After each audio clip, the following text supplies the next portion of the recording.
स्वयंपाकात स्वादाची जान, डीएम मसाले तुमच्या घराची शान। छत्रपती शासन महिला गृह उद्योग कबनूर इचलकरंजी घेऊन येत आहेत अस्सल परंपरेची मराठमोळी चव म्हणजेच डीएम मसाले। मटन मसाला, चिकन मसाला, धणे पावडर, गरम मसाला, बिर्याणी मसाला, तिखट चवदार मसाले आणि चटणी म्हणजेच डीएम मसाले।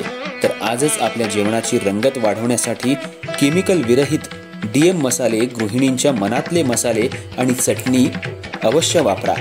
डीएम मसाले महिला बचत गटाद्वारे करणारे स्वच्छ माफक दरामध्ये म्हणजेच डीएम मसाले। संपर्क दिव्याताई मगदूम, मोबाईल 91 30 80 22 55।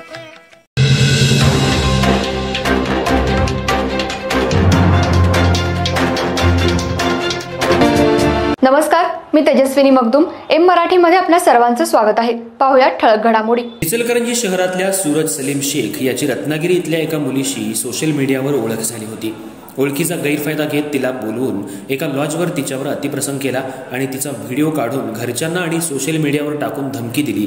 या प्रकरणी सूरज सलीम शेख राहणार लालनगर याच्यावर गावभाग पोलीस ठाण्यात गुन्हा दाखल करण्यात आलाय। त्याला आज न्यायालयात हजर केलं असता न्यायालयानं 4 दिवसांची पोलीस कोठडी सुनावली आहे। रत्नागिरी जिल्ह्यातल्या मूळ रहिवासी असलेल्या एका तरुणीची आरोपी सूरज शेख याच्याशी सोशल मीडियावर फेसबुक, इंस्टाग्राम, व्हॉट्सअपवर ओळख झाली होती। नियमित चॅटिंगमधून दोघांमध्ये मैत्री वाढली आणि त्यानंतर सूरजनं तिला इचलकरंजी शहरात भेटायला बोलवलं। त्यावेळी सूरजनं तिला एका लॉजवर नेलं आणि तिथं तिच्यावर जबरदस्तीनं अतिप्रसंग केला। इतकंच नव्हे तर त्या घटनेचा व्हिडिओ देखील चोरून शूट करून घेतला। पुढं या व्हिडिओचा वापर करून संशयित आरोपीनं संबंधित तरुणीला ब्लॅकमेल करणं सुरू केलं।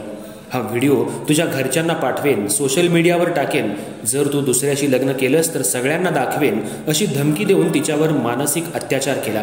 तसंच जर तिनं हा प्रकार कोणाला सांगितला तर तिच्या कुटुंबियांना जीवे मारण्याची धमकी देत होता। दरम्यान सूरज फोनवरून सतत शिवीगाळ आणि धमक्या देत असल्यामुळं तरुणी प्रचंड मानसिक तणावात होती। शेवटी हिम्मत करून पीडित तरुणीनं इचलकरंजीत येऊन सूरजच्या वडिलांना संपूर्ण प्रकार सांगितला। मात्र त्यानंतरही संशयित आरोपीनं धमकी देणं थांबवलं नाही। त्यामुळे पीडितेनं गावभाग पोलीस ठाण्यात तक्रार दाखल केली। पोलिसांनी विविध कलमांखाली गंभीर गुन्हा नोंदवून संशयित आरोपी सूरज सलीम शेखला अटक केली।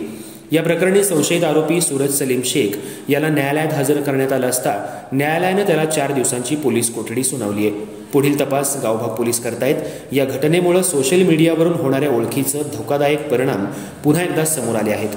युवक आणि युवतींनी अशा प्रकारांपासून सावध राहण्याचे आवाहन पोलिसांकडून करण्यात आलं आहे।